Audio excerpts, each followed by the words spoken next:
Welcome back. In this video, we are going to solve the replace words problem using a trie data structure. This is a classic coding interview question that tests your understanding of prefix trees and string manipulation. If you've ever wondered how autocomplete or spell checkers efficiently handle prefixes, this is the perfect starting point. Let's define the problem. We are given a dictionary of root words like cat, bat, and rat. We are also given a sentence, for example, the cattle was rattled by the battery.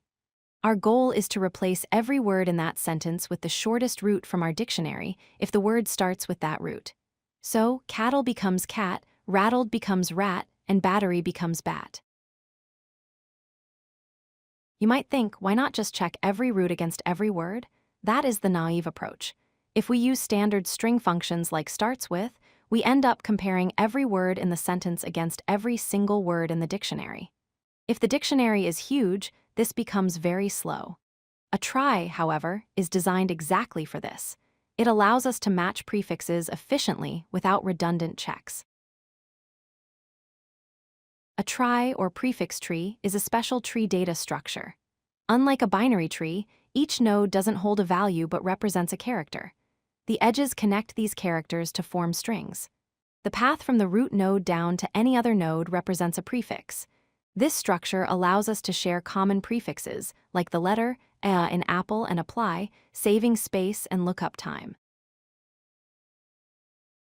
To solve our problem, we first need to build the trie. We take each root word from our dictionary and insert it. For cat, we create nodes C and T. If we then insert bat, we start a new branch. The beauty of the trie is that if we had another word like cars, it would share the C and a nodes with cat, branching off only at the third letter. Here is the logic for our algorithm. First, we split the sentence into individual words. Then, for each word, we traverse the trie character by character. If we hit a node marked as the end of word, we stop immediately. That matches the shortest root rule. We then replace the original word with that prefix. If we don't find a match, we keep the original word. Let's walk through an example with the word cattle. We start at the root and look for C. It exists. Then it exists. Then T. It exists, and importantly, this T node is marked as an ending. Since we found a valid root, we stop searching right there. We don't need to look at T, L, or E. The word cattle is replaced by cat. Now consider a word that doesn't match, like dog. We start at the root and look for the letter T. Our dictionary only has roots starting with C, B, or R. Since there is no edge for D, we know immediately that no root in our dictionary can be a prefix of dog. We stop and leave the word dog exactly as it is.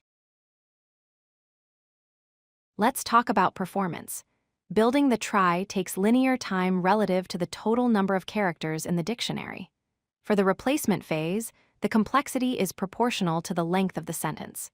This is extremely efficient because we never scan the dictionary again.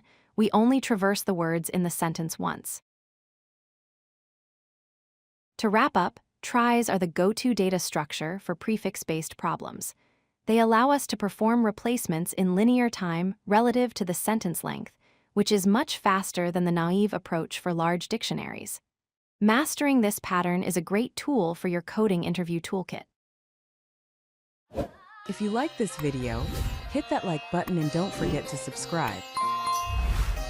Visit codelucky.com for more such useful content.